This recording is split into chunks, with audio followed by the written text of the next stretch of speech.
Halo Sobat Sehat, jumpa lagi dengan saya Dr. Sung. Pada video kali ini saya akan membahas 8 tips bagaimana caranya agar Anda terhindar dari penyakit.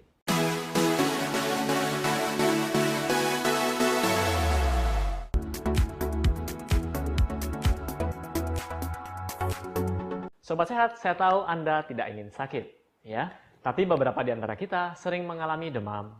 Kemudian besok bangun tidur, pilek, nyeri tenggorokan, badan sakit semua, pegal-pegal, dan sebagainya. Ya, kalau orang Indonesia bilang, saya masuk angin, dok. Ya, oke.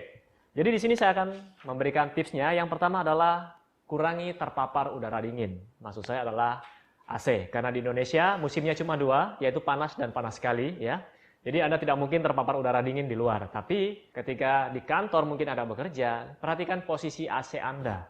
Mungkin AC Anda berada di belakang, kemudian terpapar di belakang. Ya.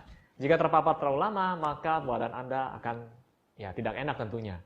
Dan hal ini dapat membuat Anda flu besoknya, karena tubuh Anda yang seharusnya suhunya 36 sekitar 37 derajat, terpapar terus dengan udara yang dingin. Ya. Akhirnya Anda jatuh sakit.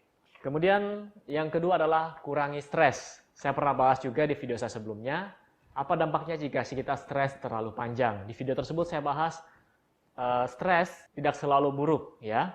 Tapi jika Anda stres dalam jangka waktu terlalu lama, dibentuk hormon kortisol dalam jangka waktu lama, akhirnya sistem imun dalam tubuh Anda akan menurun.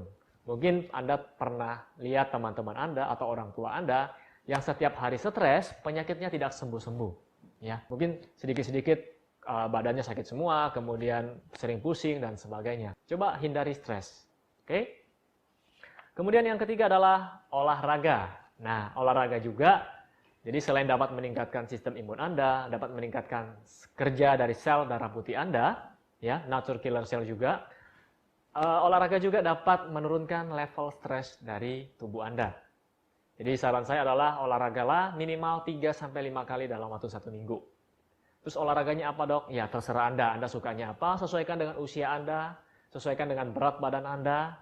Oke, kita lanjut ke tips yang nomor 4, yaitu kurangi alkohol.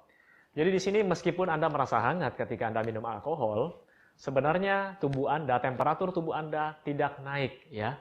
Justru jika Anda minum alkohol saat Anda dalam keadaan sakit, ini dapat menyebabkan sistem imun Anda drop dan Anda akan tambah sakit. Mungkin ada yang mengatakan, dok, alkohol itu kan dapat membunuh penyakit. Alkohol digunakan sebagai untuk mencuci luka. Kalau saya minum alkohol, kumannya mati dong. Jawabannya adalah keliru. Ya. Berapa banyak pun Anda minum alkohol, kuman dalam tubuh Anda tidak akan mati.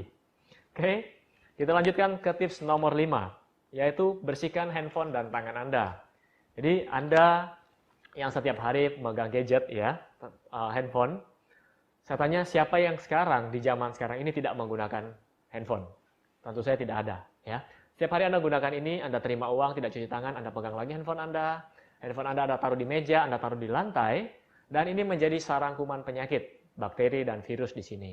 Nah, saran saya adalah bersihkan handphone Anda, paling tidak tangan Anda yang paling penting.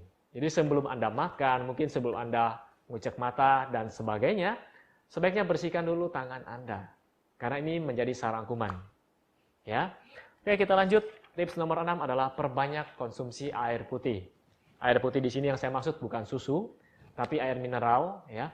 Di mana air yang cukup dapat membantu memperbaiki metabolisme Anda, dapat memperbaiki sistem imun Anda. Bagaimana caranya tubuh Anda membuang racun-racun dalam tubuh jika air Anda sangat kurang? Nah, Anda perhatikan ketika Anda yang pernah ke bandara pasti tahu, ketika Anda masuk ke toilet bandara, di situ ada warna, ya. Warna dari air seni, dari putih, kemudian kuning, kuning pekat dan sangat pekat. Itu menandakan bahwa Anda kurang minum ketika warna air seni Anda sangat pekat warnanya. Anda bisa lihat gambarnya di sini. Oke, kita lanjut ke tips berikutnya. Nomor 7, perbanyak tidur. Maksud saya, ini bagi Anda yang kurang tidur, mungkin Anda cuma tidur 2-3 jam dalam satu hari. Saya juga pernah bahas di video saya sebelumnya, bahwa Anda yang tidur cuma 2-3 jam setiap harinya, ini menandakan bahwa Anda mengalami penuaan. Ya. Padahal usia Anda mungkin masih 17 tahun, 18 tahun. Tapi kalau Anda kurang tidur, ini juga berbahaya buat tubuh Anda. Kenapa? Manusia membutuhkan waktu tidur 6-8 jam. Jadi sebaiknya Anda yang suka main game di malam hari, mungkin stalking Instagramnya orang atau mantan, ya, sebaiknya Anda lupakan dan segeralah tidur.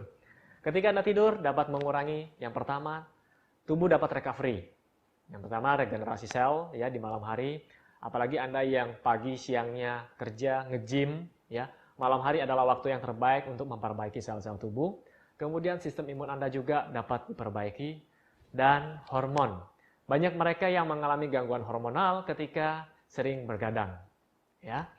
Kemudian tips yang terakhir adalah kurangi penggunaan antibiotik. Nah, di Indonesia paling sering mereka belanja antibiotik di apotik tanpa resep dokter. Pak, saya kena flu, lagi pilek, lagi radang tenggorokan. Saya butuh antibiotik. Saya mau beli misalnya antibiotik A, B, C, dan sebagainya. Sebenarnya hal ini adalah keliru. Sebelumnya, beberapa tahun yang lalu saya pernah mengajak kakek saya ke Singapura. Ya. Kakek saya membawa contoh antibiotik dan ingin beli di apotik di Singapura. Apa yang terjadi? Kakek saya dimarahi oleh pihak apotik. Kamu kenapa beli antibiotik tanpa resep dokter? Ini tidak boleh. Dan sedangkan di Indonesia, masih banyak mereka yang membeli antibiotik di apotik sembarangan. Tanpa resep dari dokter. Sebenarnya perlu nggak sih antibiotik? Sebagian besar penyebab common cold atau yang Anda bilang masuk angin dengan gejala batuk, pilek, meriang, badan tidak enak, sebagian besar penyebabnya adalah virus, bukan bakteri. Jadi Anda menggunakan antibiotik percuma, karena virus tidak akan mati dengan antibiotik. Ya. Kecuali Anda sudah masuk infeksi bakteri, baru Anda gunakan antibiotik. Tentu saja Anda harus konsultasi dulu dengan dokter Anda. Tidak boleh Anda beli sendiri. Ya. Nah, penggunaan antibiotik yang berlebihan ini dapat menyebabkan namanya resistensi terhadap antibiotik. Akhirnya dengan menggunakan antibiotik yang sama, kuman tersebut sudah kebal, tubuh Anda sudah kebal. Jadi tidak mempan lagi. Akhirnya grade antibiotik yang Anda harus minum adalah grade yang lebih tinggi. Tentu saja grade yang lebih tinggi mempunyai efek samping juga yang saya bisa katakan lebih tinggi. Oke, mungkin ini adalah 8 tips yang bisa Anda lakukan di rumah. Dan seperti biasa, jika Anda menyukai video ini, silakan klik like di bawah ini dan share pada teman-teman Anda. Saya juga menyertakan 2 video lagi di sini, dan semoga video ini dapat bermanfaat buat Anda semua. Sampai jumpa di video saya selanjutnya. Salam hebat luar biasa.